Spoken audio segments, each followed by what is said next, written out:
¿Existe la filosofía latinoamericana? Un pensamiento periférico es un pensamiento situado.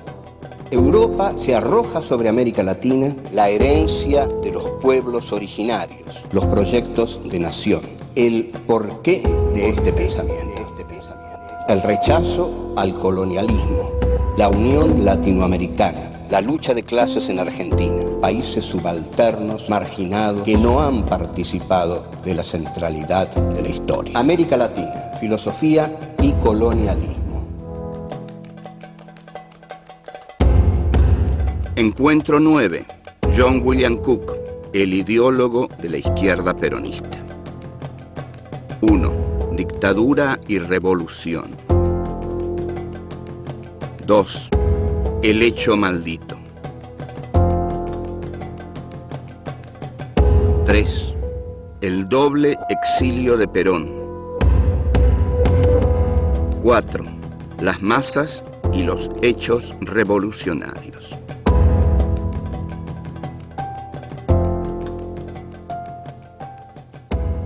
Este es nuestro encuentro número 9 de Filosofía Aquí y Ahora, nuestro ciclo número 4.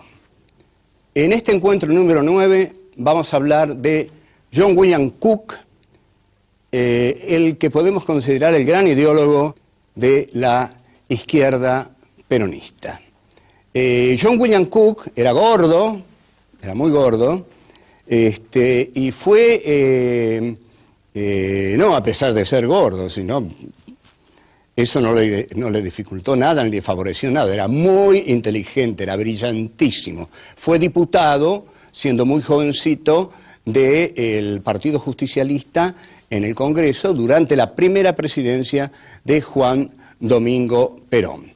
Durante esta presidencia, Perón decide tomar una medida terminante con respecto a un diario que lo venía incomodando particularmente, que era el diario La Prensa.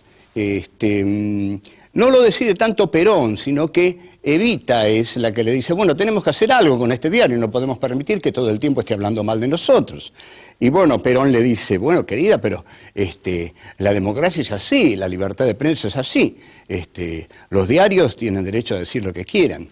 Y Evita le dice, bueno, pero a mí este diario, La Prensa, me parece que pertenece a los Gainzapás. Los Gainzapás son la oligarquía, la más rancia oligarquía, y son enemigos de los obreros, son enemigos de los pobres, son grandes terratenientes, y son además sicarios de la United Fruits de Estados Unidos. Así que yo creo que habría que cerrar ese diario. Entonces tiene un diálogo con Raúl Apol, y Evita le dice, bueno, mira, Apol, hay que cerrar La Prensa. Bueno, señora, le dice Apol, eso no es más que una cuestión de distribución. Yo ordeno que no se distribuya más la prensa y listo, la prensa no sale más. Bueno, Evita le dice que sí y lo dice, necesito a alguien en el Congreso que defienda el cierre de la prensa. Y para eso voy a convocar al diputado John William Cook. Y Raúl Apol le dice, señora, el diputado John William Cook es comunista. ¿Pero cómo? Dice Evita, ¿no es que la contra dice que Perón es nazi, que vos sos Goebbels y Cook es comunista? ¿Pero qué es el peronismo? Señora, le dice Apol, yo no soy nazi, pero el diputado Cook es comunista.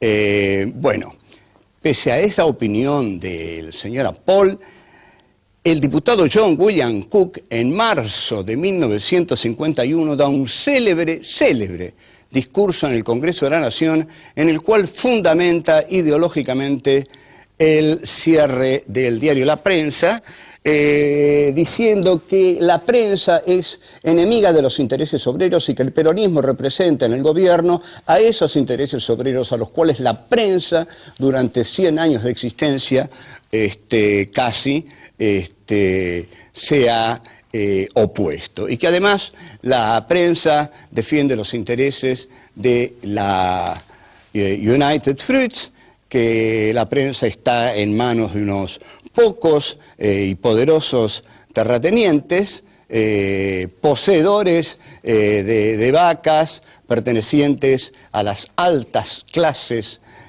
dominantes, y que cuando la prensa clama por la libertad de prensa, está clamando por la libertad de su propia empresa, de su propio poder, de su propia familia, de su propia tradición, de la United Fruits y de las tierras de los Gains a Paz.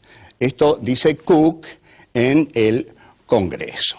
Bien, el discurso de Cook pasa a la historia como un discurso, por supuesto, virulento de un hombre de izquierda que quería cambios radicales en la base de la sociedad. Se encuentra con Evita, Cook, y Evita le dice, pero, che, Paul un poco de razón tiene, vos sos bastante comunista. No, señora, yo no soy comunista. ¿Y yo qué soy? Le dice Evita. Yo soy una dictadora, como dicen. Vea, señora, aclaremos algo. Paul quiere cerrar la prensa porque quiere que el peronismo sea una dictadura. Yo quiero cerrar la prensa porque quiero que el peronismo sea una revolución. Hay algo muy distinto entre esas dos cosas. Y a mí, ¿cómo me calificarías? ¿Como una revolucionaria o como una dictadura? Entonces Cook le dice, señora, cuando una revolución es una dictadura, se justifica. Ahora, cuando una dictadura es meramente una dictadura y nada más, es algo lamentable. De modo, señora, que mucho cuidado. Si usted implanta una dictadura, que sea una revolución. Esto está tomado del film Eva Perón, que tiene guión original mío, así que lo que dije está en ese film. Es un diálogo densamente ideológico entre Evita, Cook y el problema entre la dictadura, la revolución, la libertad de prensa y la libertad de los poderosos.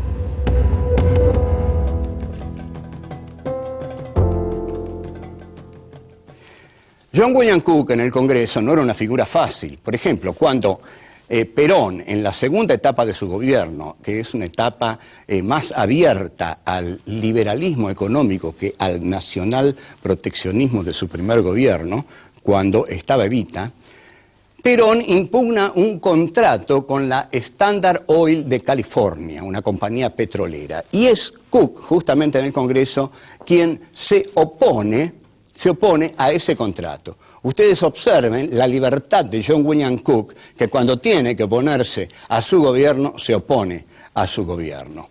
Ahora bien, después de los bombardeos criminales del 16 de junio de 1955, en los cuales se bombardea una ciudad abierta, desprotegida, Perón, ante la tragicidad de los acontecimientos, convoca a Cook y lo pone al frente del Partido Justicialista. Ustedes observen el juego pendular de Perón, que ha sido eterno, ¿no? Y si Perón moría en ese momento, Perón quedaba como el líder revolucionario que había dejado nada menos que a John William Cook al frente del Partido Justicialista. Cook le dice que la única salida que hay frente al ataque del gorilaje desbocado que a toda costa quiere derrocar a ese gobierno, que era el gobierno constitucional, es una respuesta violenta, pero con las masas como protagonistas. O sea, lo que le está diciendo Cook a Perón, y esto es fundamental, es que hay que armar a las masas. Para que una resistencia popular sea posible, las masas tienen que ser armadas. Pero Perón, como todo líder burgués, no va a armar nunca a las masas, porque aunque sea un líder popular, es un líder burgués y siempre va a tener miedo de que si arma a las masas pasen sobre él, vayan más allá de lo que él quiere que vayan y pasen sobre él. Entonces, ante eso, se retira y toma la famosa cañonera paraguaya, que es un acto, es un acto de huida, porque en ese momento la CGT pedía armas, los obreros salían a la calle a pedir armas, en tanto el líder no quería pelear, porque sabía que una lucha de ese tipo, basada en el proletariado, iba más allá que su propia ideología. Cook va a escribir libros fundamentales en el pensamiento político nacional. Cook es un hombre de una gran inteligencia. Cook había leído muy bien a Sartre, y no a cualquier Sartre. Había leído al Sartre de la crítica de la razón dialéctica, la critique de la razón dialéctica, que no es el ser y la nada, ya es un Sartre denso, con una metodología poderosa, y Cook lee ese texto y elabora su afirmación teórica fundamental, que es que la política no parte de una verdad visualizada y conocida por una minoría, sino que parte del conocimiento que tengan de las grandes líneas estratégicas las masas. Son las masas las que deben tener el conocimiento de las grandes líneas estratégicas de lucha, y de ahí hay que partir. El error de la vanguardia es trabajar por fuera de las masas, creerse superior a las masas y creer que la verdad que tiene la vanguardia la tiene que infiltrar en las masas y que esa verdad le permite estar por encima de las masas. Cook nunca creyó en esto. Entonces, para Cook, que piensa sobre todo al peronismo del 55 al 68, que es la fecha en que él muere, el peronismo es lo que él llama el hecho maldito del país burgués. Ese peronismo inintegrable del 55 en adelante, ese peronismo que Cook queda deslumbrado por la huelga del frigorífico Lisandro de la Torre, que es una huelga ejemplar, en gran medida porque Perón no la conduce, Perón no tiene nada que ver con esa huelga, porque es la comuna de Mataderos, porque es la gente de Mataderos respaldando a los obreros del frigorífico Lisandro de la Torre, los que se declaran en huelga en nombre del peronismo, la lucha de clases y la dignidad del salario obrero. Es el plan Conintes de Frondizi, con tanquetas, tanques y 2.000 soldados, el que va a aplastar la huelga quizás más genuina, o una de las más genuinas, la más genuina del peronismo, sin duda alguna, sin burócratas, sin conducción de Perón, con apoyo barrial de la barriada de Mataderos, una huelga que es realmente un orgullo. Fue aplastada por 2.000 soldados, tanques, por el doctor Frondizi, apoyado por los militares, por supuesto. Permiso.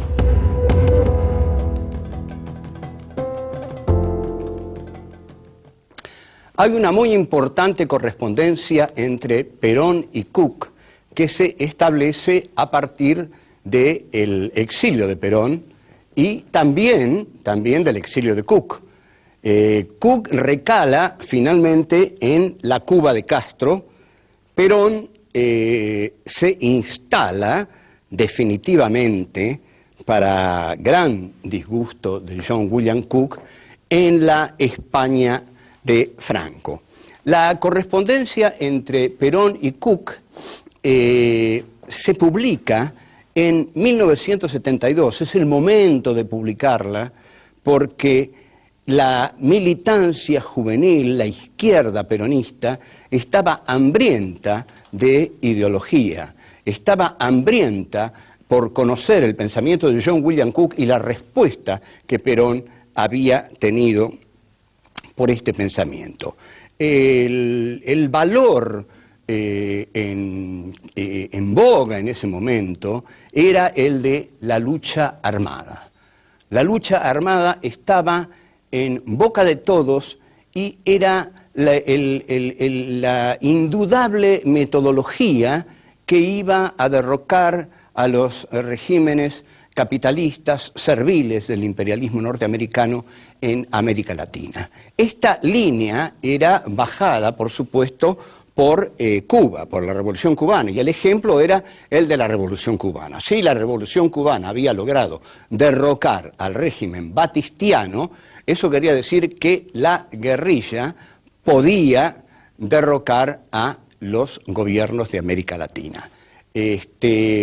Además, había una especie de creencia en un devenir necesario de la historia, que era la descolonización. En el prólogo de Jean-Paul Sartre al libro de Frantz Fanon, Los condenados de la tierra, hay una frase de Sartre que dice: la descolonización está en camino, lo único que pueden hacer nuestros mercenarios es demorarla. Gran error de Sartre, que es mi maestro, y ahora ya no sé si es mi maestro, pero fue mi maestro, el filósofo al que más admiro. Pero ¿qué significa esto? ¿Qué significa que los mercenarios solo pueden demorar la descolonización? ¿La descolonización es inevitable? ¿Hay hechos en la historia que son inevitables? No, nada en la historia es inevitable. La historia es azarosa. Lo que prima en la historia es el principio de incertidumbre de Heisenberg. Es decir, la historia es un juego de azar en el que se gana la vida o la muerte de los vencidos, como decía Salvador María del Carril para justificar el fusilamiento de Dorrego. En consecuencia, Sartre se equivoca. La descolonización está en marcha, pero los mercenarios pueden mucho más que demorarla, y pudieron mucho más que demorarla. Ahora bien, entre Perón y Cook hay un dramático choque de ideas diferenciadas. Una cosa es lo que piensa Perón y otra cosa es lo que piensa Cook. Lo que Cook quiere desde Cuba es una revolución socialista, por eso está en Cuba, porque en Cuba se ha hecho una revolución socialista. Lo que Perón quiere no es una revolución socialista, aunque durante esos años, cuando muere el Che Guevara, diga, por ejemplo, ha muerto el mejor de los nuestros. Pero Perón durante esos años hace un juego pendular en el cual a veces le da manija a la izquierda, a veces manija a la derecha. Perón seguía queriendo su comunidad organizada del 45. Cook, entonces, le manda cartas definitivas de una lucidez extraordinaria. Usted, le dice, usted no está en Occidente, usted está en Santa Elena. Esta frase es formidable, es contundente. Yo no sé cómo Perón no se ofendió y no lo mandó al diablo, pero usted no está en Occidente, está en Santa Elena. Lo que usted no puede captar desde donde está es la vivencia revolucionaria de América Latina. Eso se capta únicamente estando en América Latina. Si usted está en la España de Franco, nunca va a captar lo que está pasando aquí. Es como si Eisenhower hubiera dirigido el desembarco en Normandía desde un campo de concentración. ¿Qué quiere hacer usted? ¿Cómo va a entender usted la revolución latinoamericana desde la España de Franco? Es imposible. Véngase aquí. Usted es un doble exiliado. Usted está exiliado por los militares de la Argentina y está exiliado por usted mismo del clima de la revolución que se vive en América Latina. En consecuencia, lo que yo le pido, le dice Cook, es que usted venga a Cuba. Ahora, Perón no podía ir a Cuba. Si Perón iba a Cuba, tenía que someterse a Castro, ante todo. Y tenía que hacer un montón de cosas que Castro le iba a pedir y que generalmente, o estoy seguro, iban a ir más allá de la ideología de Perón. Mientras tanto que Franco fue hábil con Perón y no lo molestó mucho. Entonces, como Cook insiste, no se da cuenta de esto, insiste, venga a Cuba, al final dice, bueno, lo lamento, me doy cuenta de que todo lo que yo le estoy diciendo es inútil.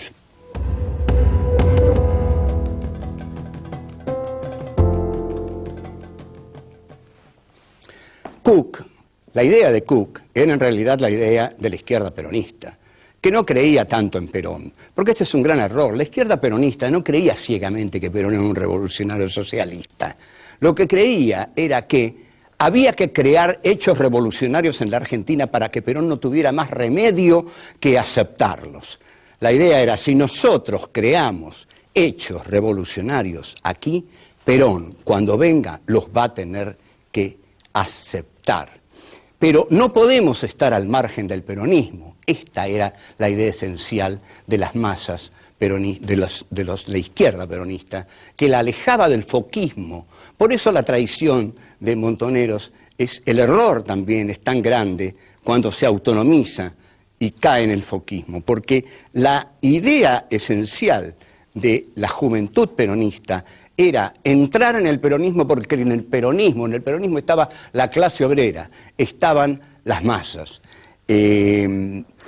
Y a pesar de que sabían, o no estaban muy seguras de que las masas quisieran la revolución, porque sabían que las masas peronistas estaban muy acostumbradas al estado de bienestar peronista, es decir, a que las cosas les vinieran de un estado benefactor, que era bueno, que era generoso con esas masas y que le daba todas las conquistas que les dio el primer peronismo, que fue formidable con los pobres. Pero consideraban que a lo largo de los años y de todos los hechos que se habían producido, el peronismo debía ayornarse. En mi novela La astucia de la razón hay un encuentro ficcional entre entre John William Cook y René Rufino Salamanca, el líder de los mecánicos de Córdoba, en la calle 25 de abril, la calle de los mecánicos. Ahí Salamanca y Cook discuten y Salamanca le dice: mirá viejo, mirá gordo, el problema con el peronismo es que los obreros son peronistas, pero el peronismo no es obrero.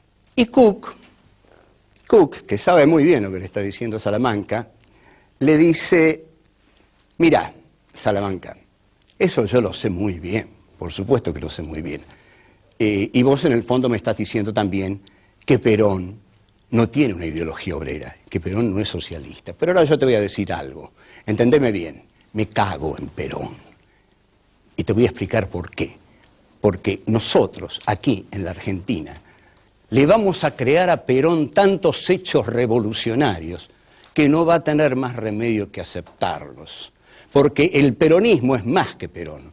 Porque las masas peronistas son más que Perón. Y a las masas peronistas las estamos organizando nosotros, los militantes de la izquierda peronista. Y le guste o no a Perón, cuando vuelva, él va a tener que aceptar eso. Porque Perón ya no se pertenece. A mí no me importa lo que piensa Perón.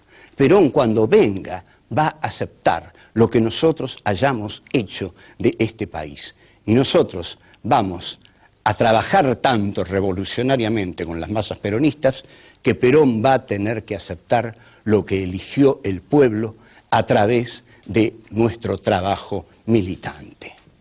Entonces, Cook le dice: esa es mi forma de cagarme en Perón.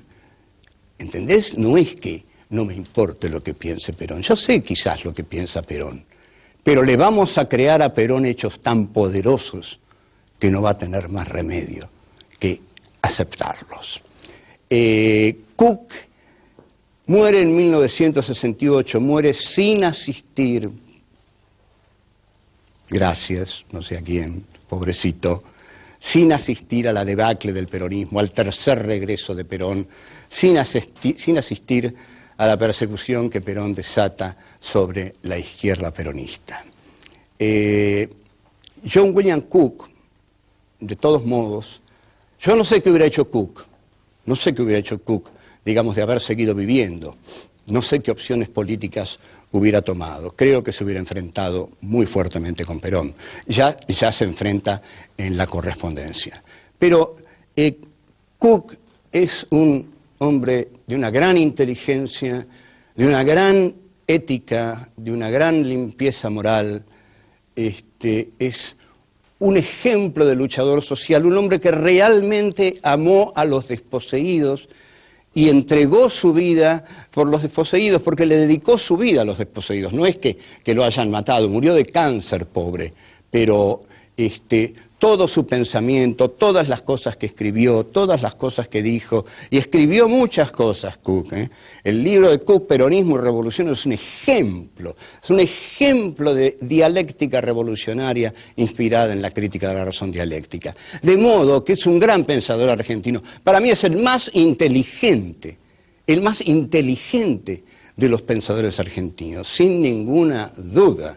Está a miles de kilómetros de Jauretche, Scalabrini, Hernández Arregui. No, Cook es otra cosa. Cook es un pensador al nivel de un Sartre, al nivel de los grandes pensadores socialistas europeos. Fue, además, un gran maestro, un tipo que la peleó a fondo con Perón, que la perdió, pero que le dijo un montón de cosas a Perón que todavía permanecen. Así que, salud, John William Cook.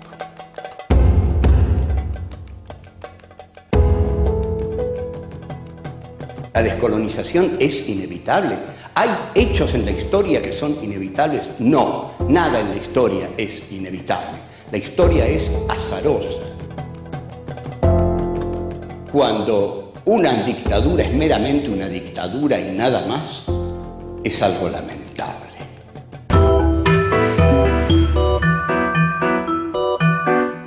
Un pensamiento periférico es un pensamiento situado.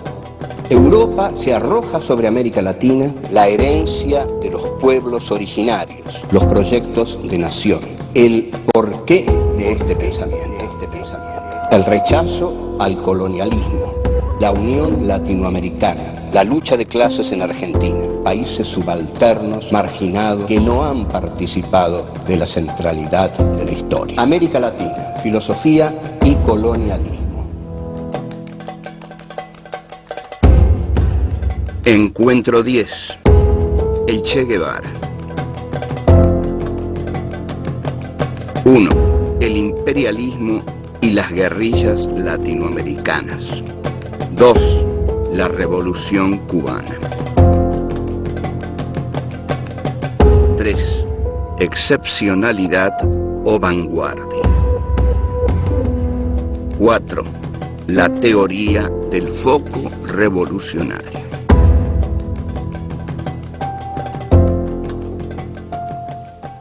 Este es el encuentro número 10 de Filosofía Aquí y Ahora 4. Este encuentro va a ser un tanto explosivo, porque si bien yo tengo una gran admiración y un gran respeto por el personaje que vamos a tratar, tampoco comparto muchas de las ideas que, digamos, están como fosilizadas acerca de este personaje, a quien se lo considera santo y heroico, porque se dice de él que es San Ernesto de la Higuera, porque murió en la escuelita, lo mataron en la escuelita de la Higuera, y el guerrillero heroico. Vamos a hablar entonces de Ernesto Che Guevara. Ernesto Guevara surge a la política, de un modo excepcional, porque en realidad surge como un joven aventurero que sale a recorrer América Latina. Es un joven aventurero que sale a recorrer América Latina, y América Latina en ese momento está en una lucha ideológica y práctica, que se va a transformar en práctica, todavía no es tan práctica, contra lo que se llama en ese momento el imperialismo yanqui. Esta era la fórmula, ¿no? El imperialismo yanqui. ¿Por qué imperialismo? Porque a partir del texto de Lenin, el imperialismo, etapa superior del capitalismo, el colonialismo como concepto entra en desuso. En realidad, el planteo que hace Lenin, basado en Rudolf Hilferding, el libro de Rudolf Hilferding es El capital financiero, se se consigue, léanlo, es muy lindo libro.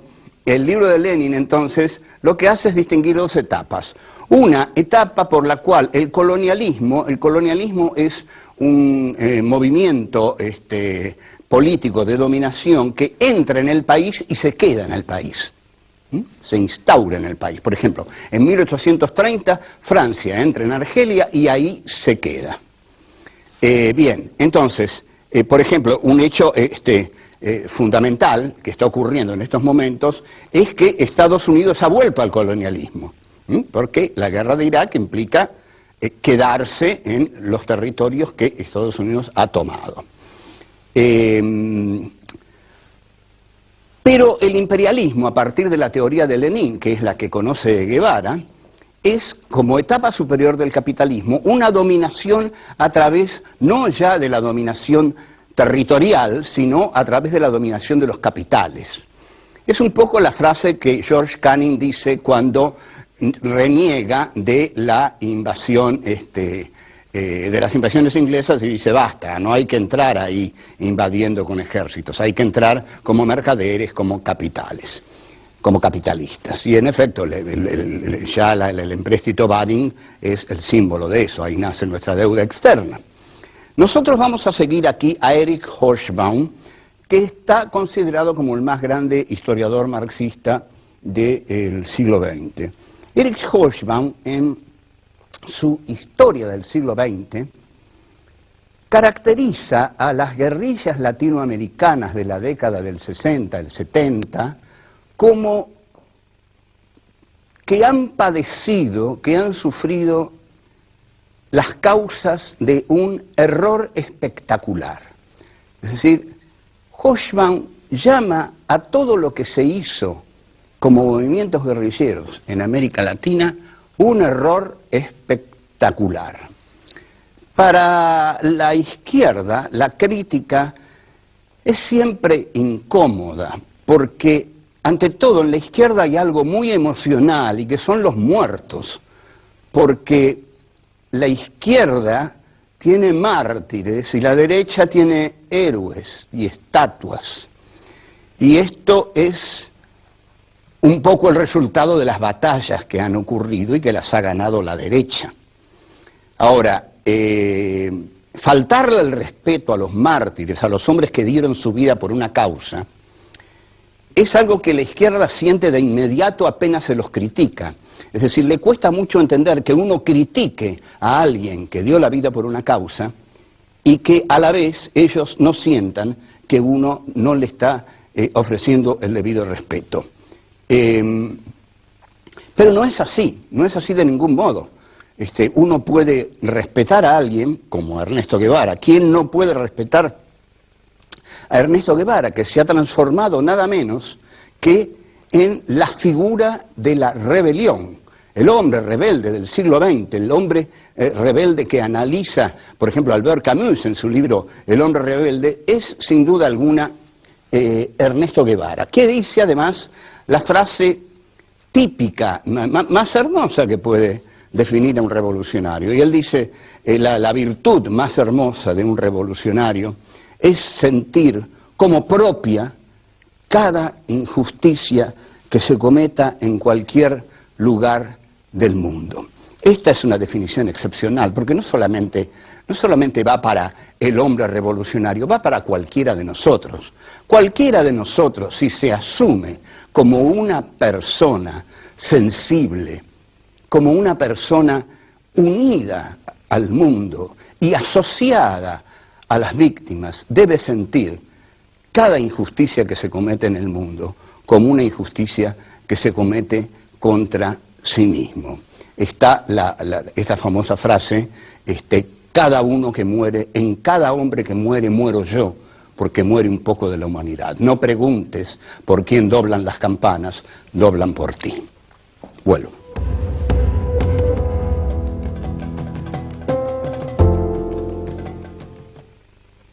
Cuando Ernesto Che Guevara parte de Buenos Aires, parte en busca de algo, pero todavía no sabe en busca de qué. En realidad parte en busca de un sentido para su vida. Todos aquellos que partimos es porque en el lugar en que estamos no estamos cómodos porque no encontramos el sentido de nuestra vida. O sea, por eso Ernesto sale de la Argentina y tiene la enorme fortuna de encontrar nada menos que a otro joven, como él un poco mayor, que es Fidel Castro. Fidel Castro ya era una figura muy prestigiosa porque había hecho el asalto al Moncada, un asalto muy poderoso, un asalto guerrillero muy poderoso. Esto no era mal visto por Estados Unidos, porque para Estados Unidos Batista era un dictador absolutamente incómodo, del cual en realidad querían librarse. Esto es muy importante, ¿eh? Batista no era un dictador al cual Estados Unidos estuviera decidido a sostener como sostuvo a otros dictadores, a Videla, por ejemplo, sostenido personalmente por Kissinger. Entonces, esta, digamos, incomodidad del sargento Fulgencio Batista para los Estados Unidos es muy importante para el triunfo de la Revolución Cubana y para entender que no tenían en realidad enfrente a un enemigo poderoso. Esto es lo que dice Hobsbawm. Lo que dice Hobsbawm es una tesis que también está en otros libros sobre el Che, por ejemplo en el de Pierre Calfon. El libro de Pierre Calfon dice que en realidad la Revolución Cubana no enfrentó a un enemigo poderoso, y también lo dice Bayer en Rebeldías y Esperanzas. Entonces, ¿cuál fue el error, la ilusión que cometieron las guerrillas? Creer que con unos pocos guerrilleros se podía derrocar a un Estado. Se podía derrocar y derrotar a un ejército, cuando en realidad nadie se dedicó a estudiar adecuadamente que el ejército batistiano era un ejército sin fe, sin unidad, era un ejército corrupto, y que Batista no contaba con el apoyo de los Estados Unidos. Esto es fundamental. Los Estados Unidos deseaban que Batista se fuera porque era impresentable. En consecuencia, Fidel, además, no se conforma con esto. Lo que hace Fidel es, en la marcha hacia La Habana, Fidel va aglutinando al campesinado, pero no espera que el campesinado venga hacia el foco revolucionario como el galvanizador de la guerrilla. Fidel se mete entre los campesinos y ahí realiza una prédica.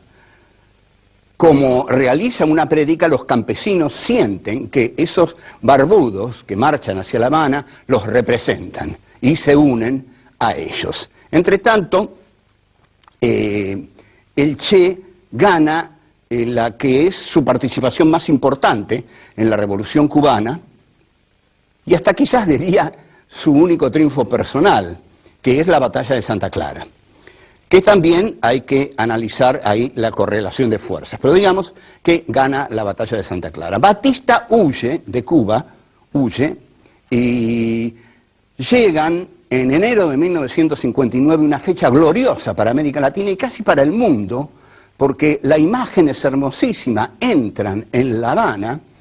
No sé si ustedes han visto las fotos o han visto filmaciones de ese momento que es inaugural, pareciera, para la felicidad de América Latina. Entran en La Habana Camilo Cienfuegos, Osvaldo Dorticós, Ernesto Che Guevara, Fidel Castro Ruz. Entran tomados así, y el momento es, bueno, estos tipos jóvenes, estos barbudos, han liberado a su país y comienza una etapa de aurora, una etapa germinal para América Latina. En realidad, estos jóvenes guerrilleros, militantes, representaban la idea de Albert Camus, el hombre rebelde. Eran los típicos rebeldes que se sublevaban contra un régimen injusto.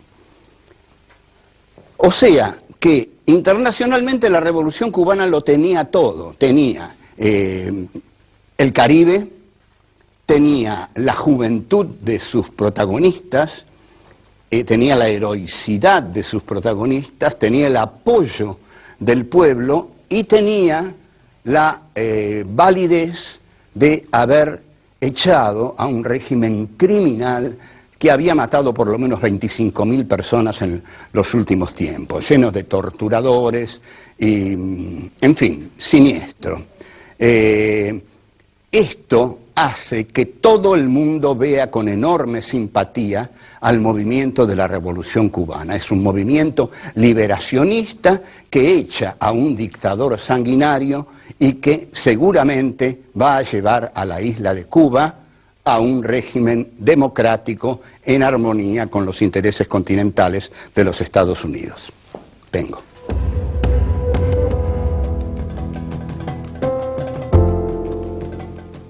Bueno, vamos a entrar directamente en el pensamiento de Ernesto Guevara. El pensamiento de Ernesto Guevara es un pensamiento y, en efecto, en estos momentos o desde hace unos años, creo que Fernández Retamar está trabajando en un texto sobre Ernesto Che Guevara como escritor. Posiblemente ya lo haya terminado. La idea fundamental de Guevara está en un pequeño folleto que dice: la Revolución Cubana, excepcionalidad histórica o vanguardia en la revolución de América Latina.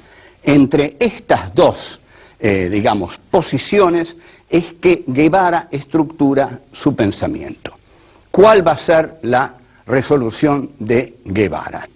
Que la Revolución Cubana no es una excepcionalidad, y llama a los que sostienen esta tesis los excepcionalistas, con un desdén tremendo. Entonces, lo que dice que lo único que tiene de excepcional la Revolución Cubana es la extraordinaria figura de Fidel Castro, pero aparte de eso, la Revolución Cubana es el modelo y la vanguardia para la revolución en América Latina. Es decir, hay una exportabilidad de la Revolución Cubana que plantea Ernesto Guevara en este texto. Esta exportabilidad es muy discutible, e incluso Osvaldo Bayer, en un texto de Rebeldías y Esperanzas, le dice a Guevara que tenga cuidado porque en la Argentina las fuerzas de represión son enormemente más poderosas que en la Cuba de Batista. Y Ernesto Guevara le responde: son todos mercenarios. Bien, hay unas enormes diferencias entre Guevara y Castro. En realidad, dos personalidades tan poderosas pareciera que no hubieran podido coincidir en la isla de Cuba. En principio, Ernesto Che Guevara no acepta la relación tan así tan cercana, tan carnal de Castro con la Unión Soviética. Hay una frase que se dice en Cuba que durante muchísimo tiempo se llamó el cheque a lo que venía mensualmente de la Unión Soviética hacia Cuba. Pero además de esto, Castro es un político. Un político es alguien que calcula cuidadosamente cada uno de sus movimientos, que quiere ser alguien que trabaja sobre terreno seguro, que tiene tácticas, que tiene estrategias, que hace alianzas con gente con la que no está de acuerdo, que le da abrazos a tipos a los que detesta. Por eso esto es hacer política. El Che no hacía política, el Che quería ser un héroe, y en este sentido es que le dice finalmente a Fidel: yo ya no tengo lugar en Cuba, me voy. El fundamento que él tiene para su lucha es la liberación de los países de América Latina. Primero se va al Congo, donde fracasa en su intento de integrarse a esa revolución. Está un tiempo en Praga, donde nadie sabe qué es lo que hace. Hay un libro de Abel Pose sobre eso, pero no lo recomiendo. Finalmente lo que trata de proponer Guevara es una metodología de lucha contra el imperialismo, es decir, una metodología de lucha que implique una filosofía revolucionaria. Para esto se encuentra con un inevitable, como dice Hobsbawm, el francés que siempre está. Y el francés que siempre está es aquí Régis Debray. Régis Debray, que es el que escribe un libro que se llama Revolución en la Revolución y que influye poderosamente en Ernesto Che Guevara, un libro en el cual se desarrolla la teoría del foco insurreccional. ¿Qué dice esta teoría? Esta teoría dice que, sobre todo en la campaña, pero también como insurrección armada en las ciudades, pero sobre todo en la campaña, el foco tiene que ser la vanguardia de la revolución. Es decir, la vanguardia ya no son las masas como en el marxismo. Como en el marxismo, ¿qué ocurría? ¿Qué pensaba Agustín Tosco, por ejemplo? Agustín Tosco pensaba, bueno, hagamos una huelga, pero hagámosla con todos los obreros de Citrac, Citram, con los obreros de los otros sindicatos, e hicieron el Cordobazo, que fue una manifestación pacífica, obrera, y no una manifestación armada de un foco guerrillero. Pero lo que piensa Debré en Revolución en la Revolución es que el proceso debe ser al revés, que las masas no son la vanguardia, sino que la vanguardia es la vanguardia, que son 8 o 10 tipos que conocen las leyes de la historia. Esto a mí siempre me llamó la atención, porque en principio, bueno, esto se creía un poco en los 60, pero confieso que a esta altura de los tiempos, y estos tiempos no los ha vivido el Che, a esta altura de los tiempos no sé cuáles son las leyes de la historia. Y hasta, digamos, preferiría no saberlo porque de conocerlas me voy del planeta, digamos, porque pareciera que las leyes de la historia son bastante siniestras. Pero no pareciera que la historia tuviera leyes, sino más bien que fuera un juego azaroso, que estuviera más ligada a la teoría de la incertidumbre de Heisenberg que a la idea de la dialéctica necesaria e inmanente de Hegel y Marx. Vuelvo.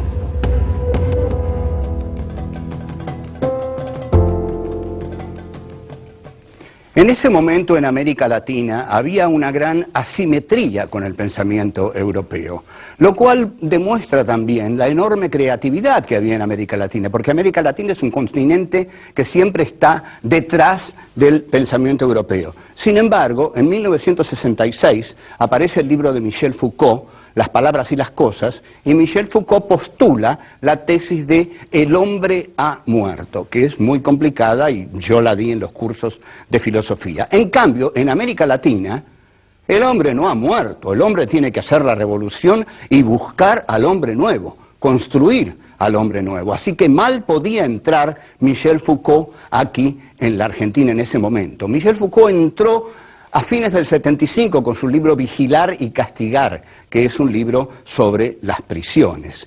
Y ahí sí, ya se veía que el panorama era siniestro y que el tema de las prisiones era revelante. Ahora, el tema del libro de Régis Debray, Revolución en la Revolución, es un libro que postula la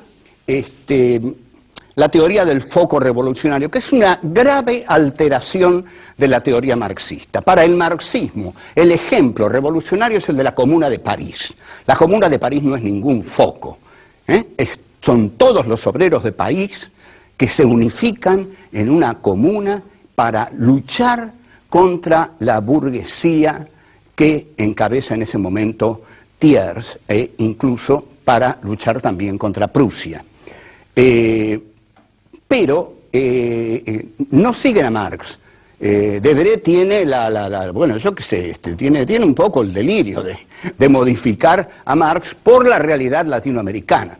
Así que, bueno, quizás no sea tan delirante, él haya creído que desde América Latina se podía crear una realidad distinta, y así, con la teoría del foco, decenas de miles de jóvenes en América Latina se lanzan a la acción guerrillera.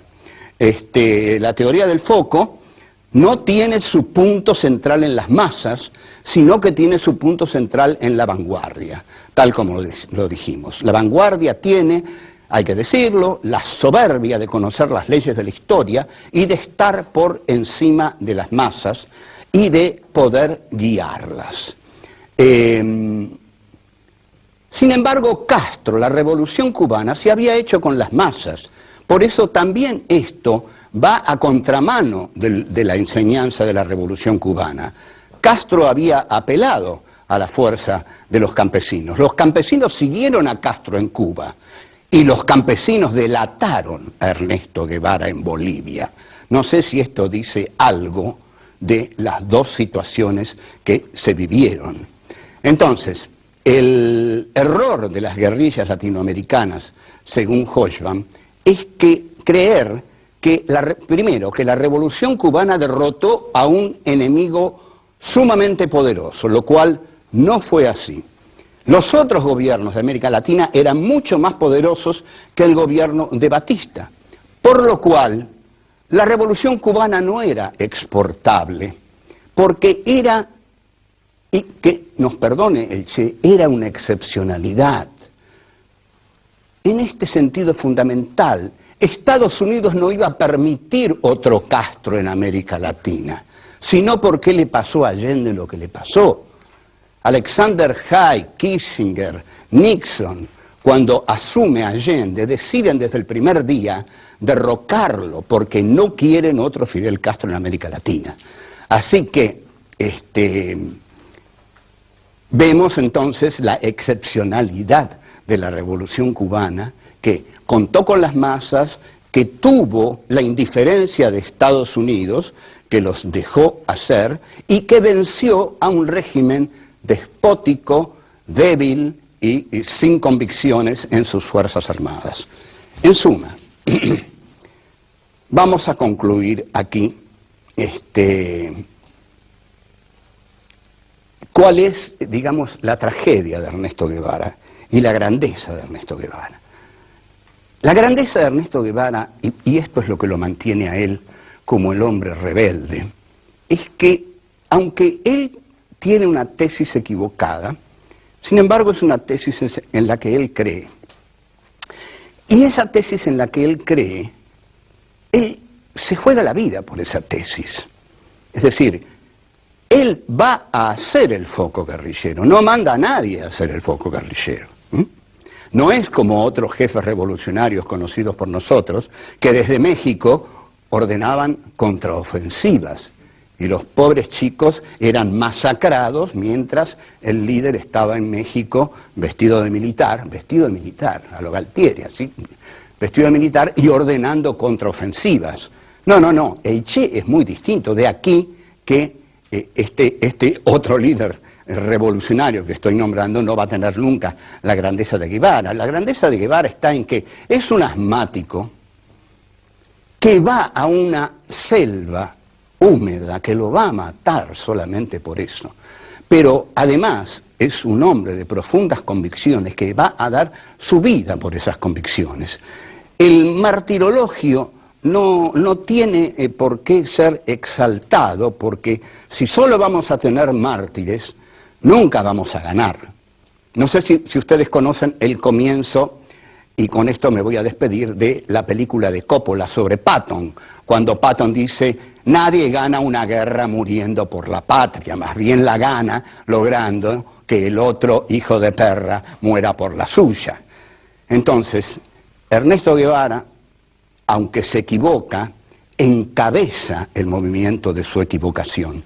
Y esto lo lleva a una muerte de una cristicidad, por decirlo así, un martirologio crístico, que hace de él la poderosa figura que sigue siendo, que es la figura de un rebelde fiel a todas sus convicciones y que no va a renunciar a ninguna y no va a negociar ninguna. Este fue Ernesto Guevara. Gracias. Chao.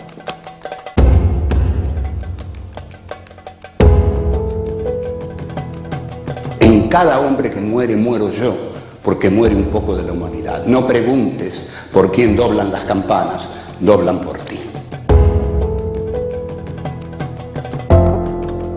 Si solo vamos a tener mártires, nunca vamos a ganar.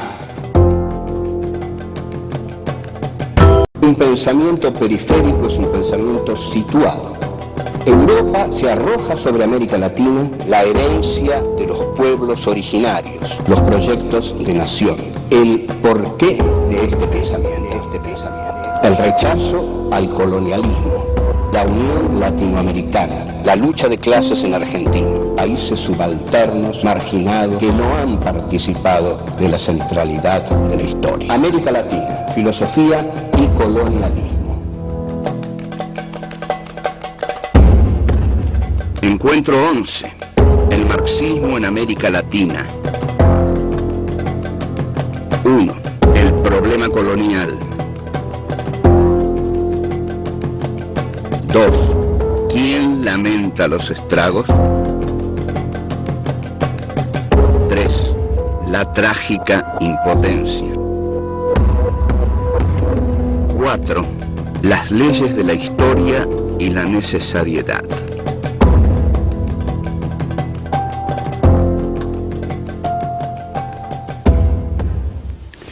Este es nuestro encuentro número 11 y este encuentro número 11 de Filosofía Aquí y Ahora 4, y en el que vamos a tratar el marxismo en América Latina, para lo cual vamos a hacer un análisis del pensamiento de Marx acerca del problema colonial. Voy a decir que Marx en realidad, en mi concepto, no se ha lucido en cuanto al análisis del problema colonial, pero estaba bastante condicionado por su formación hegeliana para no lucirse en esta cuestión, sino para entenderla más bien digamos, equivocadamente. Hay en Hegel una concepción dialéctica de la historia que afirma que la historia tiene un devenir necesario, universal, inmanente, dialéctico, es decir, que la historia marcha necesariamente en una dirección. A esto se le llama teleología. Telos quiere decir fin, y estudio de los fines es lo teleológico. Lo teleológico es el camino necesario que la dialéctica tiene que recorrer para que la historia se cumpla. La historia, cuando toma Marx esta dialéctica, Marx va a insistir mucho en que la historia crea a los propios sepultureros de aquellos movimientos históricos que la han encarnado en determinado momento. Esto en Hegel estaba. Hegel había afirmado que había determinados momentos históricos que devenían lo que Hegel llamaba positivos, es decir, positivos en el sentido de no tener ya un posible desarrollo. La dialéctica justamente funciona a través de la negatividad. La dialéctica siempre niega para pasar a un nuevo momento. Entonces, en Marx, cuando Marx toma esta idea de la dialéctica hegeliana, la toma del siguiente modo, basándose en la Revolución Francesa. El feudalismo fue negado por la burguesía. Fue necesario, para que la historia continuara, que la burguesía, en tanto la clase más revolucionaria de la historia humana, para Marx, lo dice en El Capital y lo dice en el Manifiesto Comunista de 1848, la burguesía es la clase más revolucionaria que ha actuado en la historia. Pero la burguesía, al derrotar al feudalismo, crea a su propio sepulturero, que es el proletariado industrial. Entonces este es el movimiento dialéctico necesario, interno de la historia. La historia tiene necesariamente este movimiento, dice Marx.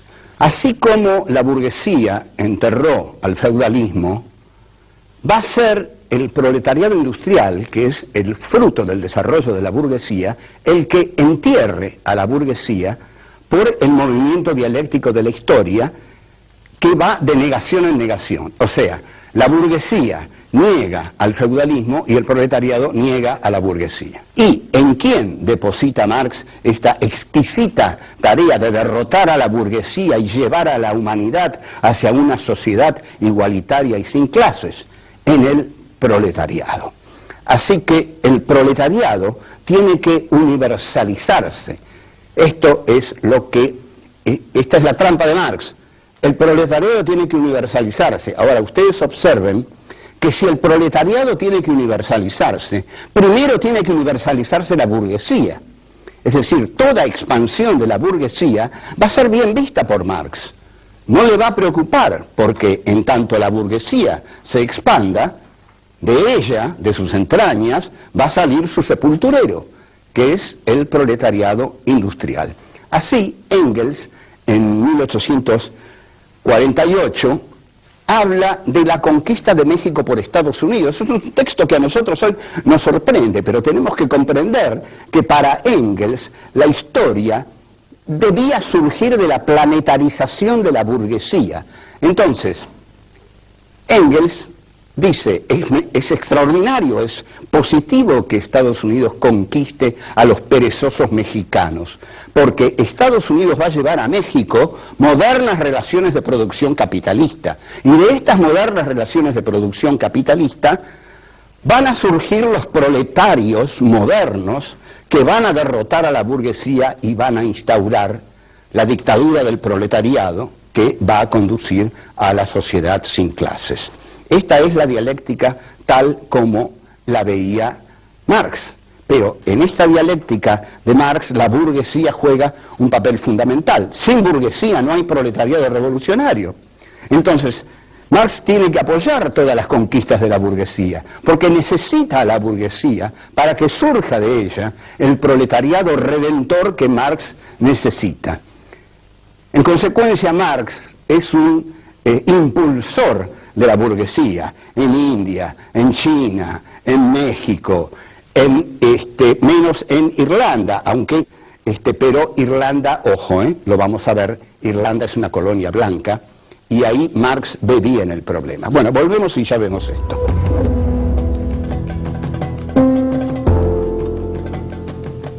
Es tan fuerte el pensamiento dialéctico de Marx que justifica hasta los horrores del progreso.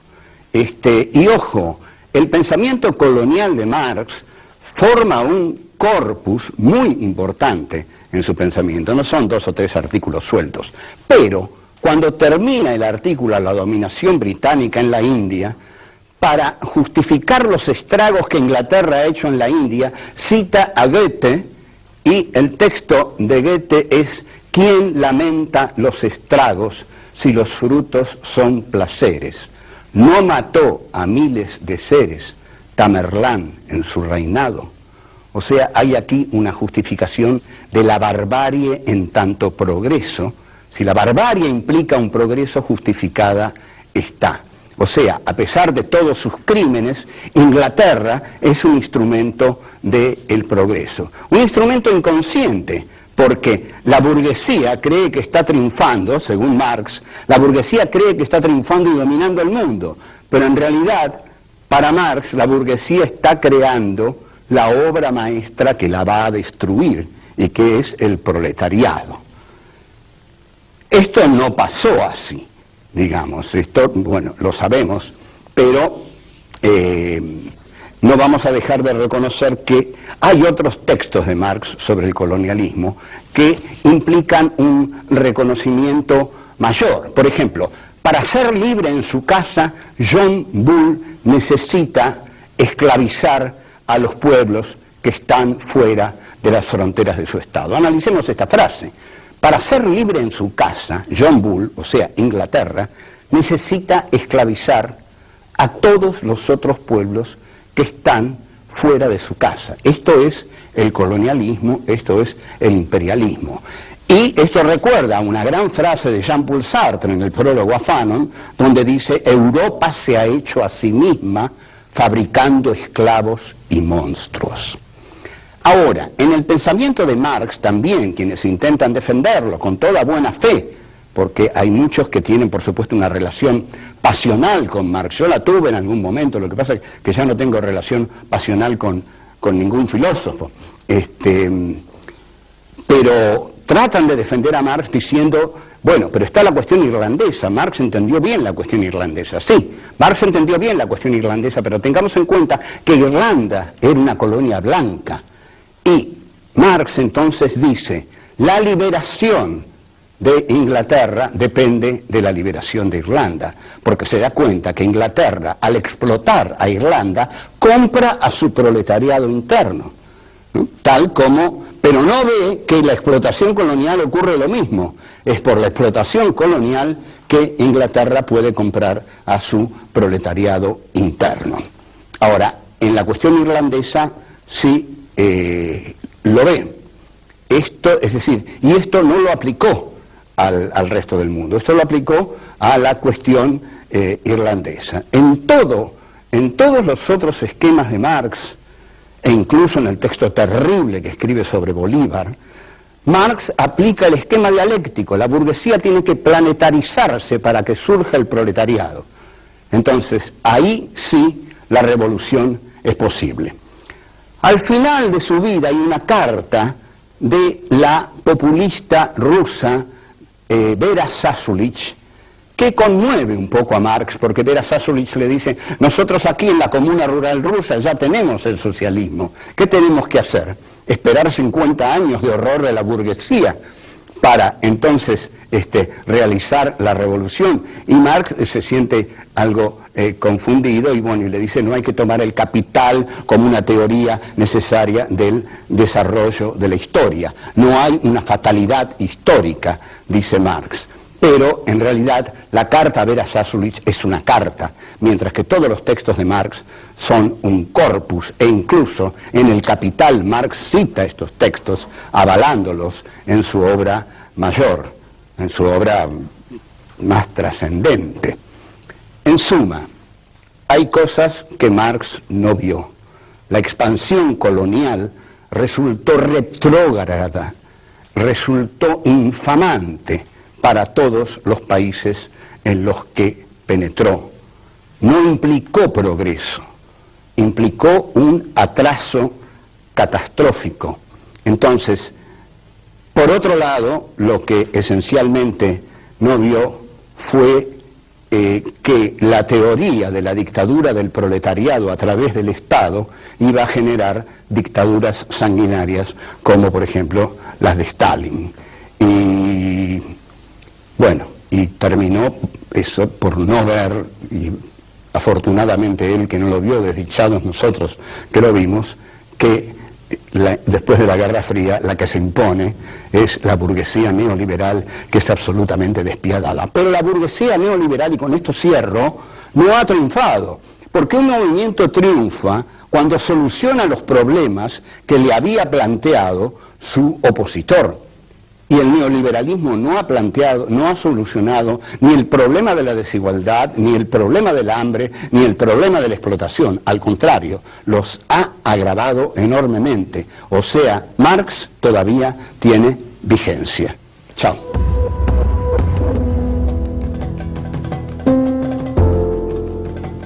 Contrariamente a José Carlos Mariátegui, de quien habíamos rescatado el nacionalismo, por supuesto peruano, que late en las páginas de su libro Los 7 ensayos, los marxistas argentinos trasladan mecánicamente los esquemas de Marx, sobre todo los del Manifiesto Comunista, y bueno, y algunos otros. No tanto los del Capital, porque bueno, les costaba más leer el Capital, pero bueno, sí, algunos han leído el Capital, pero quien más inteligente ha sido, y que sin duda no le niego que haya leído el Capital, es en trasladar estos esquemas de Marx, fue Milcíades Peña, en una serie de libros que son muy valiosos, porque por algo uno ha polemizado con ellos, pero en Peña se da la perfecta traslación del pensamiento de Marx a la realidad argentina del siglo XIX. Esto se puede ver en un libro como La Era de Mitre, un muy buen libro de Milcíades Peña, uno esté o no de acuerdo, y donde Milcíades Peña dice que la única opción que tenía la Argentina era atraso con apoyo popular o progreso con oligarquía e imperialismo. Con oligarquía e imperialismo, el avance, digamos, el progresismo era inevitable, pero se hacía a expensas de recibir el capital británico. Hay una célebre frase de Mitre que dice: brindo por el capital británico y el esfuerzo argentino. Ahora, hay un movimiento popular en todo el interior argentino, que es el movimiento federal, que en determinado momento llega a tener un gran poder en las figuras de Felipe Varela, Justo José de Urquiza y el Paraguay, que Milcíades Peña valora enormemente el Paraguay, porque dice que es el único intento autónomo de desarrollo que hubo en América Latina. Este movimiento de resistencia del interior mediterráneo, Urquiza y el Paraguay, fracasa por varias causas. Urquiza, ante todo, traiciona en la batalla de Pavón, y los caudillos federales son barridos a sangre y fuego. Luego de esa batalla de Pavón, en una guerra de policía que Mitre declara a las provincias, y la oligarquía argentina se entrega así a la vida fácil de entregarle el trigo y las vacas al capital británico. O sea que esta oligarquía no le entrega al país ningún futuro. Porque ya lo hemos dicho otras veces y lo vamos a decir ahora, un país tiene futuro cuando crea un mercado interno y una industria para ese mercado interno. Ahora, preguntemos, ¿qué podía hacer Ángel Vicente Peñalosa? ¿Qué podía hacer Felipe Varela? ¿Qué podía hacer Juan Facundo Quiroga? Bueno, podían hacer muchas cosas. El interior, pocos países de América Latina tuvieron una riqueza en el interior. El interior, está muy bien dicho el interior, porque este país miró siempre para afuera, porque la gente de las provincias no quiere que le digan el interior, y el interior es mirar para adentro. Entonces, lo que hace la oligarquía de Buenos Aires es arrasar con toda la política que le oponían los caudillos federales. Y fue un movimiento tremendamente sanguinario, con 2.000 gauchos asesinados, al frente de asesinos como Ambrosio Sandes, Irrazábal, etcétera, etcétera.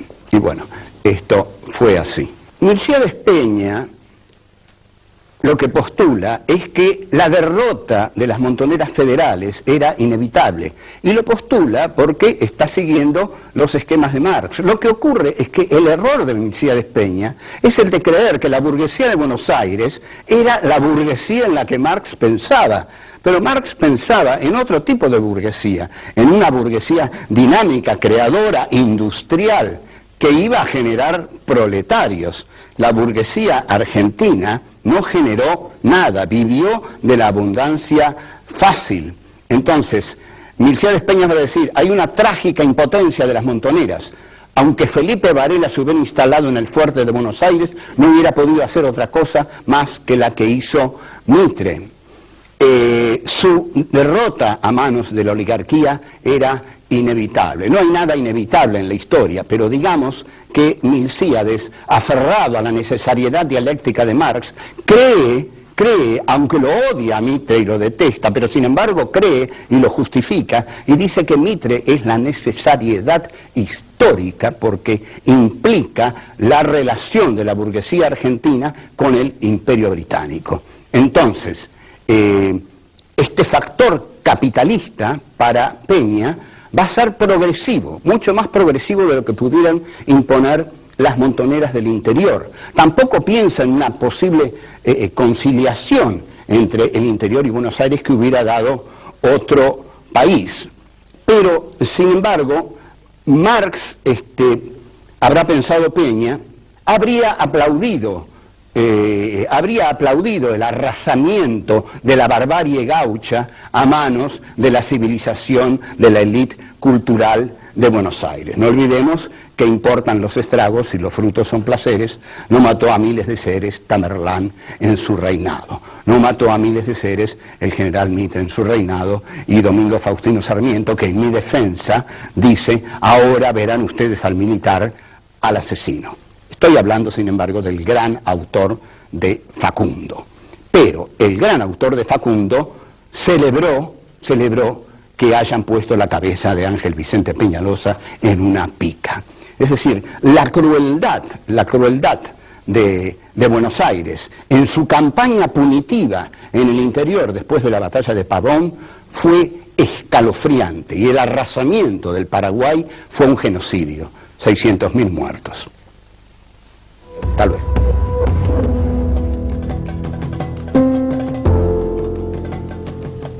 Nosotros estamos hablando de Argentina, pero ojo, todo esto es para América Latina, todo esto ocurrió en América Latina. Las oligarquías nativas eliminaron a todos los elementos de mestizaje y a todos los pueblos originarios para establecer sus relaciones productivas con el Imperio Británico, y así ocurrió. Así ocurrió la desunión completa de América Latina, porque fue un gran triunfo de la diplomacia británica y las oligarquías nativas. Entonces, aquí, en una novela que escribí, que publiqué en 1990, La astucia de la razón, hago un encuentro ficcional entre Karl Marx y Felipe Varela. ¿Cómo es la cosa? Una hora antes de la batalla de Pozo de Vargas, Marx aparece en el campamento de Varela. Bueno, y Varela le dice: don Marx, qué alegría, qué honor tenerlo por aquí. Pero bueno, no crea, dice Marx, porque vengo a decirle que por favor no presente batalla, porque el triunfo de la civilización que representan los Taboada por estar unidos a Buenos Aires es inevitable. Usted, en la batalla que va a dar, don Varela, va a ser derrotado. Y Varela le dice: ¿por qué voy a ser derrotado? Porque hay leyes de la historia, le dice Marx. Hay leyes de la historia, y las leyes de la historia dicen que ese ejército que usted tiene enfrente, al representar a Buenos Aires, representa el progreso, porque Buenos Aires representa el progreso en este país. Y si nos matan a nosotros, a los gauchos, dice Varela, ¿quiénes van a venir a reemplazarnos, a pelear contra Mitre, por ejemplo? No, dice Marx. Cuando a ustedes los derroten, la burguesía de Buenos Aires va a instaurar su poder por todo Buenos Aires, y ahí van a surgir los proletarios revolucionarios que van a liquidar a esa burguesía. Ajá, dice Varela, usted va a ver que a sus proletarios revolucionarios le van a decir lo mismo, le van a decir: no peleen, es inútil, no peleen.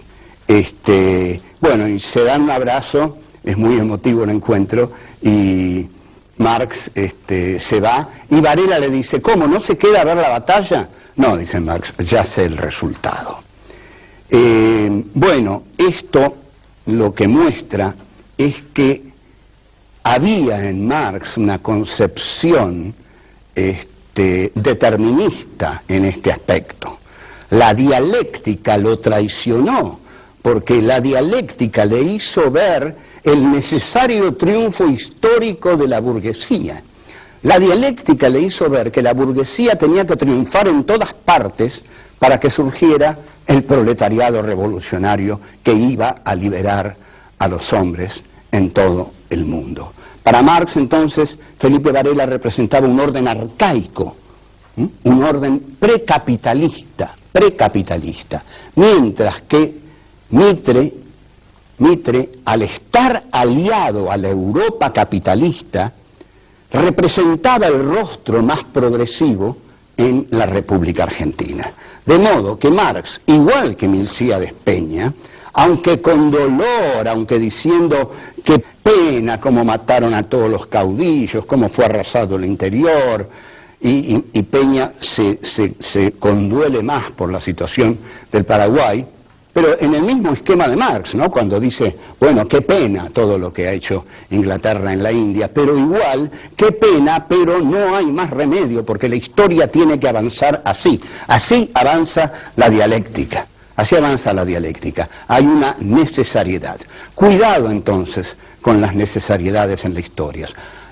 Walter Benjamin, en sus tesis sobre filosofía de la historia, texto excepcional, hermético pero excepcional, dice: nada perjudicó más a la clase obrera alemana que pensar que nadaba a favor de la corriente. No se nada nunca a favor de la corriente. Al contrario, la corriente hay que hacerla. Eso es lo que hay que hacer. La corriente, no hay corriente, no hay corriente. La corriente tiene que ser construida militantemente por los pueblos de América Latina. Y quizás estamos viendo algo de eso, ojalá estemos viendo algo de eso, pero no hay corriente en la historia, nada está determinado, nada está escrito. Lo único que es real es que los pueblos son los que escriben su propia historia y también los enemigos de los pueblos escriben su historia y por eso muchas veces masacran a los pueblos. O sea que la lucha por la libertad de los pueblos es la lucha contra los opresores de los pueblos. Esa lucha no está garantizada, no implica un triunfo ya necesario, sino que siempre tiene que hacerse. Y ahí, mejor que los mártires, son los luchadores. Mejor que los muertos son los vivos. Y son necesarios, entonces, los que quieran vivir para cambiar el mundo. Antes que esa idea de yo quiero dar la vida para cambiar el mundo, guarda. Mejor digamos, yo quiero vivir para cambiar el mundo. Es una óptica nueva, pero creo que mucho más positiva porque exalta el valor de la vida y niega la glorificación de la muerte que tanto daño hizo, al menos en este país. Chao.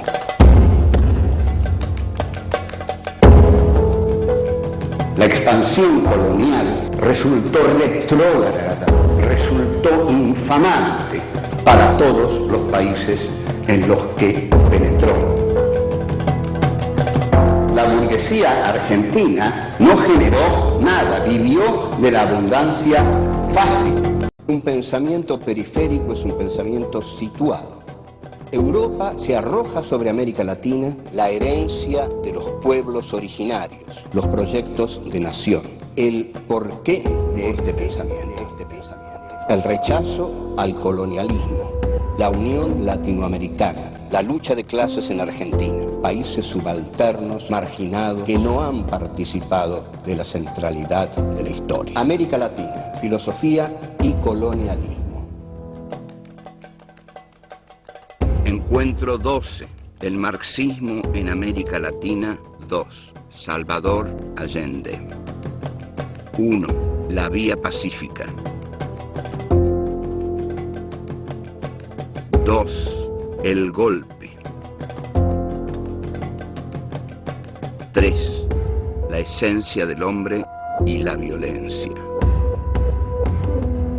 4. La historia es nuestra.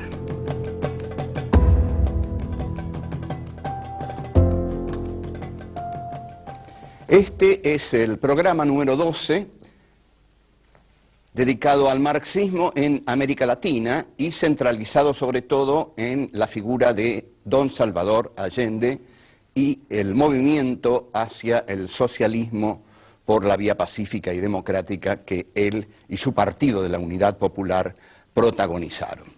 La figura de Salvador Allende es una figura trágica en América Latina por el final trágico que tuvo y por la infamia descarada con que se le organizó un golpe manejado desde Estados Unidos y con el apoyo, por supuesto, de la clase política chilena y de las clases altas chilenas, del ejército chileno, para impedir el proyecto de Salvador Allende. El proyecto de Salvador Allende implicaba un proyecto muy original porque era el proyecto de una vía pacífica. En realidad el marxismo no se propone, no se va a encontrar esto en los textos originarios de los grandes padres fundadores del marxismo, digamos, la vía pacífica y democrática para llegar al poder. En realidad las relaciones entre el marxismo y la democracia son muy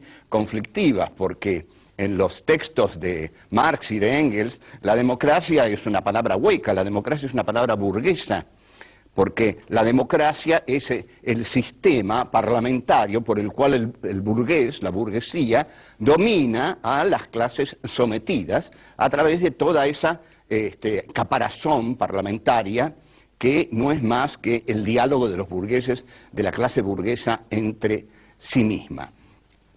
Ahora, por eso el marxismo, ya en el Manifiesto Comunista, en las páginas finales, sobre todo en el Manifiesto Comunista, siempre plantea la toma del poder a través de la violencia.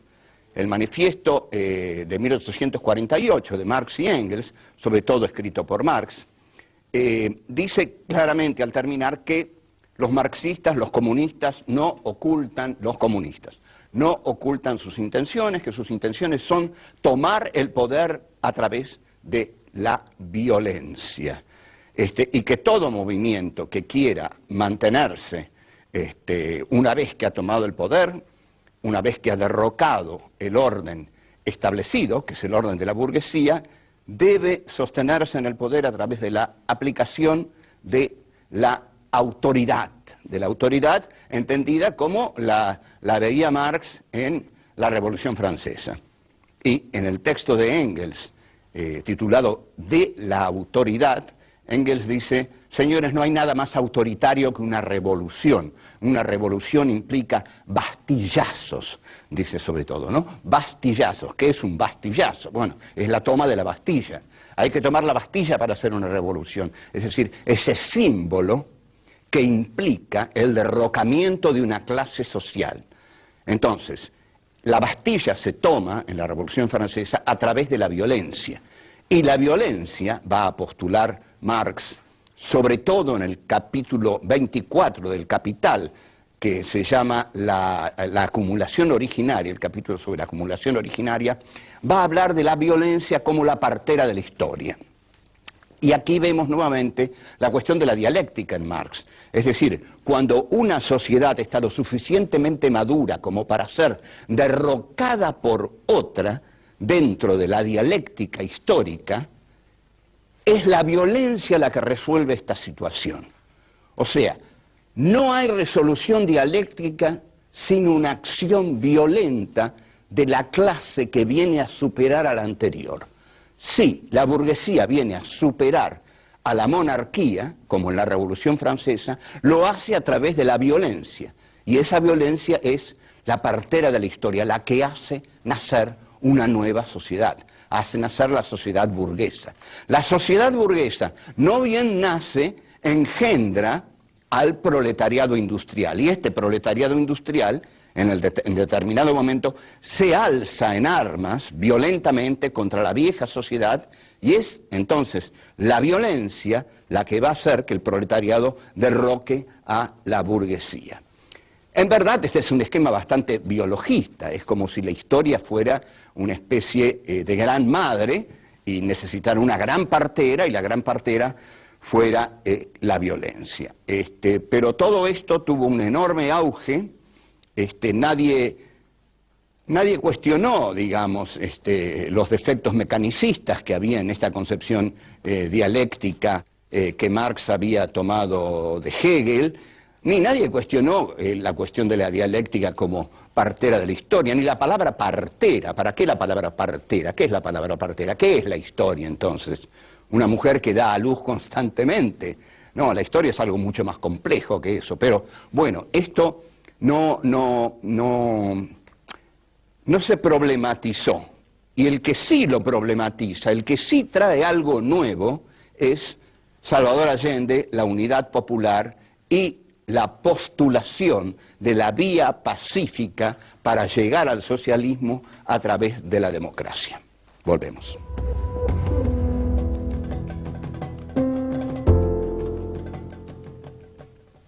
Desde que Allende asume, es impresionante la velocidad vertiginosa con que empieza a prepararse el golpe. Casi podríamos decir el mismo día, porque ya se estaba preparando desde antes. Es decir, ¿qué vamos a hacer si gana este comunista? Y lo que van a hacer si gana ese comunista es preparar un golpe de Estado para tirarlo, porque no pueden tolerar que haya otro comunista en América Latina. Y esta es una muy buena advertencia para los que creen que la revolución cubana era exportable. No era exportable. Estados Unidos no iba a tolerar otro Castro en América Latina. Entonces, en ese momento gobernaba un señor ampliamente detestable, que era Richard Nixon, junto a otro señor que era peor todavía, que era Henry Kissinger, que en mi opinión y en la de muchos es el más grande criminal de guerra que anda suelto. Entonces, lo que se prepara ahí es una reunión inmediata entre Nixon, Kissinger y el diario El Mercurio, que es llamado el decano de la prensa chilena y que es el diario de los Edwards. También viajan inmediatamente a Washington la ITT, la Pepsi, miren qué cosa más linda, tan fresca, ¿no? Bueno, no, la Pepsi es una compañía muy multinacional como la Coca-Cola. No sé por qué no viajó la Coca-Cola. Bueno, viajan la ITT, la Pepsi y el Chase Manhattan Bank para ver inmediatamente a Nixon. Nixon directamente lo que denomina a Allende constantemente una y otra vez ese son of a bitch, ese hijo de puta. Eso es el delicado vocabulario que Nixon le dedica a Allende. Estamos en medio de la Guerra Fría, no hay que olvidar esto. La Guerra Fría se dio entre dos grandes bloques, Estados Unidos y la Unión Soviética, pero Estados Unidos y la Unión Soviética se suponía que no se iban a agredir entre ellos por el poder atómico que cada uno tenía. Entonces, al no poderse agredir los dos grandes bloques de la Guerra Fría, las guerras calientes se daban en la periferia. Vietnam, por ejemplo, Vietnam, Argelia, eran todas guerras calientes de la Guerra Fría. Eran todas guerras visualizadas por Occidente como guerras contra el marxismo. La guerra contra el Frente de Liberación Nacional Argelino, los generales franceses lo dicen claramente. Nosotros no estamos peleando una guerra colonial aquí, estamos peleando una guerra contra el marxismo. Lo mismo que en Vietnam, hay que frenar el marxismo, que Vietnam del norte no se apodere de Vietnam del sur, frenar el marxismo. Ahora bien, lo que ocurre también es que Allende para, el bloque norteamericano y para el poder chileno que está aliado a ese bloque, representándolo ahí, ¿no? En el lugar donde se da lo caliente de la Guerra Fría, Allende comienza a tomar una serie de medidas que indican un camino ya muy preocupante para las clases hegemónicas hacia el socialismo. La nacionalización del cobre es un hecho decisivo. Chile nunca había nacionalizado el cobre. El cobre pertenecía al libre mercado, pero no pertenecía al Estado propietario del cobre. Esa medida de estatización determina, a su vez, un muy metódico plan de desestabilización. Hay que desestabilizar al gobierno de Salvador Allende. Hay que tirarlo. Nixon le niega cualquier crédito, por supuesto que le niega créditos. Y los sectores de la izquierda le van a criticar que Allende pida un crédito a Estados Unidos. Acá, cuando Perón pide un crédito a Estados Unidos en 1973, la revista El Descamisado de los Montoneros saca un título muy coherente y muy trágicamente gracioso, que es el siguiente. ¿Qué pasa? Decía el título. ¿Los yanquis nos financian la liberación? Bueno, no estaba mal la pregunta. ¿Ahora los yanquis nos financian la liberación? Bueno, el desabastecimiento avanza, cada vez hay menos cosas, la gente no puede comprar, le echa la culpa a Allende, todos le echan la culpa a Allende, y comienzan ¿a qué? Lógico, a movilizarse las clases altas. Las conchetas chilenas, que son de lo peor, son peores que las de aquí todavía. Si es posible, y sí, es posible, son peores de las de aquí. El gobierno de Allende se ve acosado por todos lados porque el movimiento de la izquierda revolucionaria, que es el MIR, se le pone a la izquierda y lo critica desde la izquierda, posición siempre muy fácil, ¿no? Caramba, Allende, ¿qué le pasa? Usted no hace la reforma agraria, usted no está expropiando a los grandes monopolios, usted no está cambiando la estructura social verdadera del país. O sea, la izquierda lo critica a Allende. Y bueno, esto a la derecha le viene en general muy bien. La izquierda tiene que ser muy lúcida en estos casos y ver dónde tiene que sumar y dónde, si se opone, en realidad está restando a la estabilidad de un régimen democrático de izquierda al cual hay que sostener. Piénsenlo bien esto y que lo piensen los que lo tienen que pensar.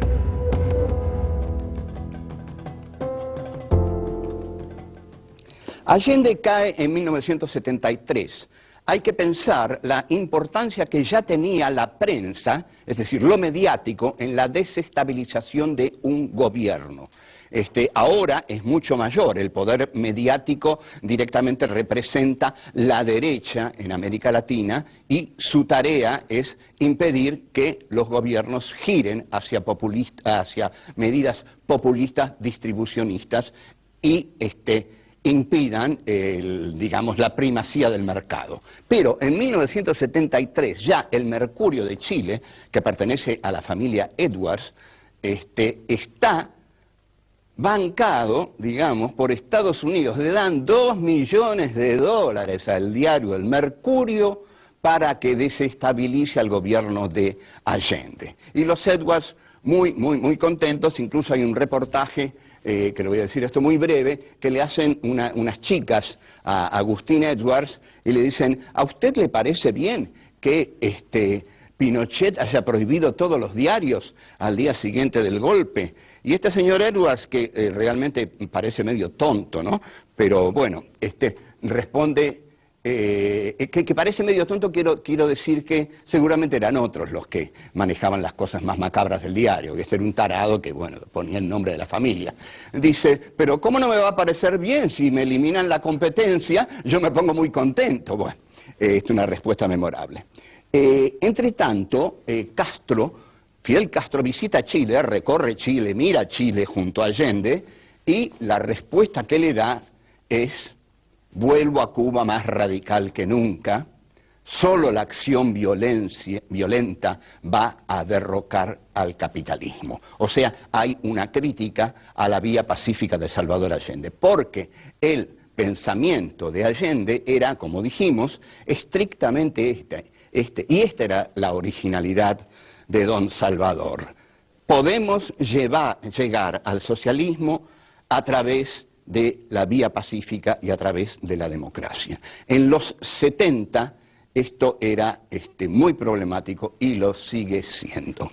En mi novela Carter en New York hay un diálogo entre Carter y Alexander Haig. Es un diálogo ficcional, pero los diálogos ficcionales frecuentemente dan más que los diálogos documentales, ¿no? Porque, digamos, si el autor maneja la situación, la puede recrear a veces con mayor profundidad.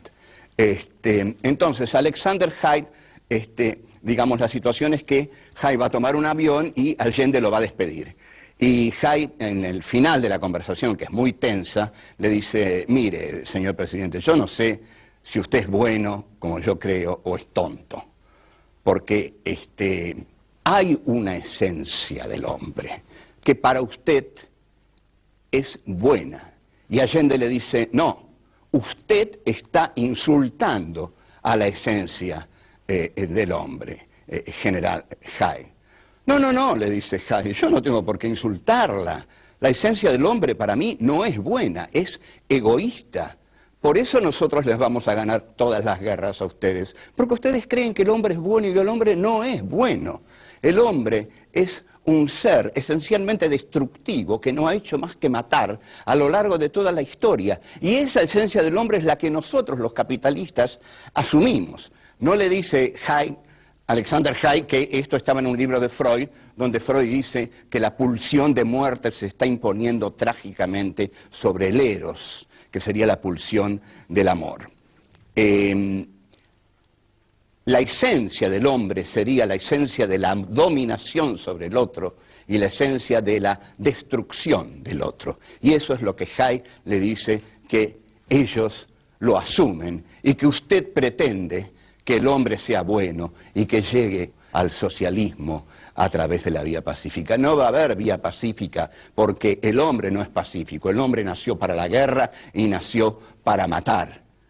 Esto es una polémica que se abrió hace unos años por el filósofo cordobés Oscar del Barco, que terminó afirmando el no matarás bíblico. Bueno, Freud se ríe mucho de estas aseveraciones bíblicas. Dice, ¿cómo el hombre no va a matar si existe en él la pulsión de muerte? Dice, ¿por qué voy a querer al prójimo tanto como a mí mismo? Si ni sé quién es el prójimo, por ahí es un personaje detestable el prójimo. ¿Cómo lo voy a querer tanto como a mí mismo? Yo sé que yo soy una buena persona, dice Freud. ¿Cómo voy a amar a mi prójimo tanto como a mí mismo? En todo caso, voy a amar más a mi hijo. Bueno, esto es El malestar en la cultura, un gran libro de Freud de 1930. Allende, lo original del intento de Allende es quizás, es cierto, ir contra la esencia de la condición humana, que es esencialmente destructiva y no es pacífica. El hombre se ha desarrollado. Hegel dijo, la historia avanza por su lado malo. Allende la quiso hacer avanzar por su lado bueno. Y evidentemente pareciera que la historia avanza de negación en negación, de catástrofe en catástrofe, de masacre en masacre, y entonces la vía pacífica al socialismo quedaría edulcorada y don Salvador Allende quedaría como, bueno, vamos a ver cómo queda, porque la izquierda le reprocha que la vía pacífica al socialismo es la vía pacífica al desastre, al desastre. Y bueno, vamos a ver después qué es lo que opina don Salvador Allende, una de las figuras más puras, más formidables del pensamiento de América Latina. Vuelvo.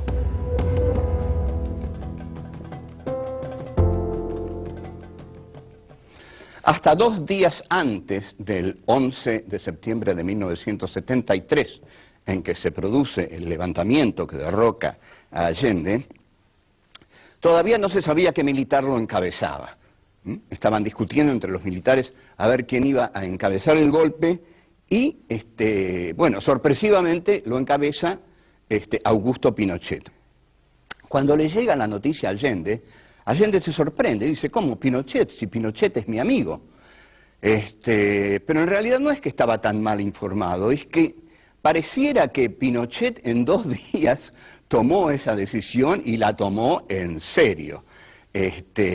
Bueno, la barbarie de los militares y los carabineros chilenos se desata de un modo total. Allende se refugia en La Moneda, tiene una metralleta y un casco con él, y está el GAP, el grupo de amigos del presidente, que son los que se quedan con él a rodearlo hasta el fin. El presidente no se va a ir del Palacio de la Moneda. Se va a quedar ahí y si lo sacan, lo van a sacar con los pies para adelante. O sea, Allende se queda y se hunde con sus barcos como los capitanes legendarios de tantas historias. Desde La Moneda da su último discurso en el cual se revela su pensamiento esperanzador. Este discurso está alimentado por la fe de un devenir necesario de la historia hacia una situación de justicia social que va a llegar pase lo que pase. Entonces, Allende dice, yo no voy a renunciar. Y en efecto, no renuncia. voy a mantener mi lealtad al pueblo y si es necesario dar mi vida, por eso la voy a dar. Como tienen la fuerza, seguramente nos van a poder avasallar, pero la idea de Allende es que la fuerza la tienen ahora, pero no la van a tener siempre.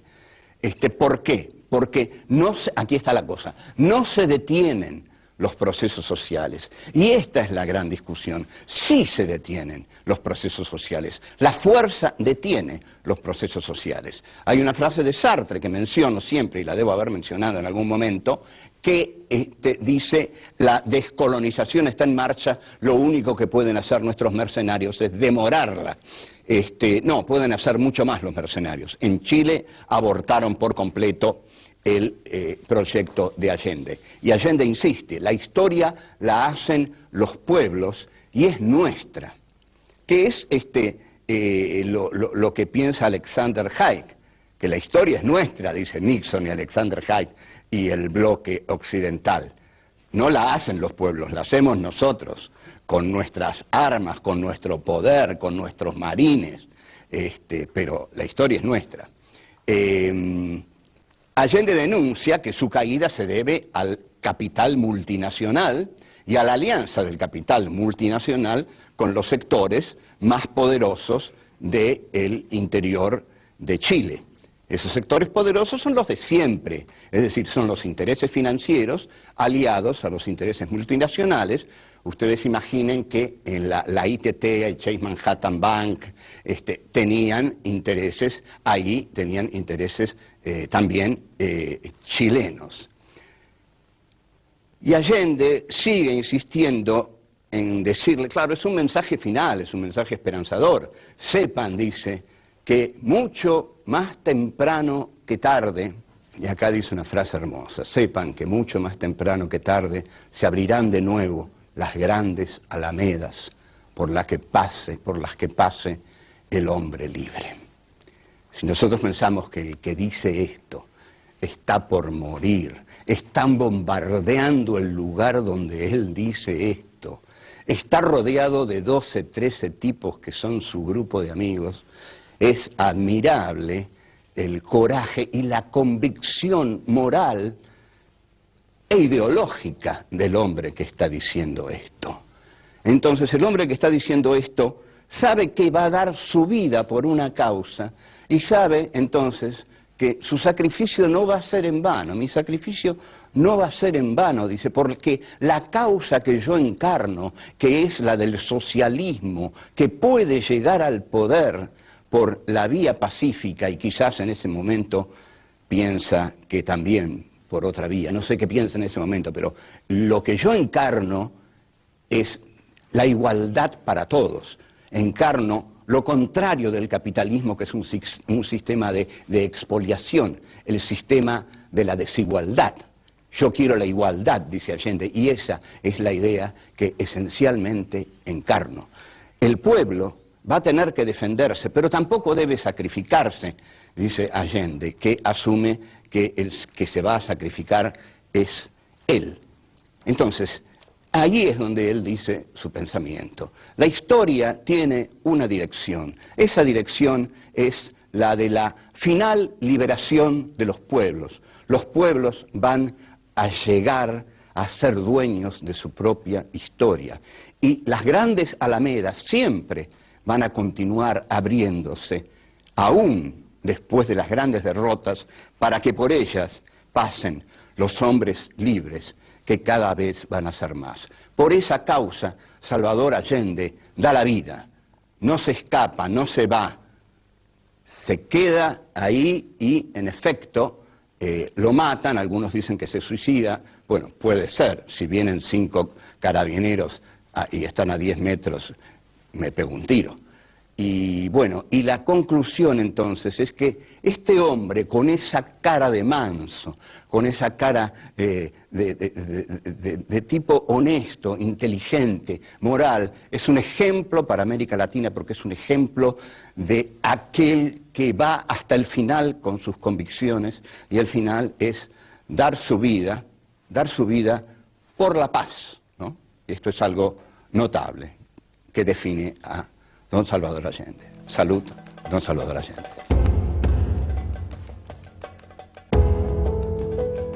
La historia la hacen los pueblos y es nuestra.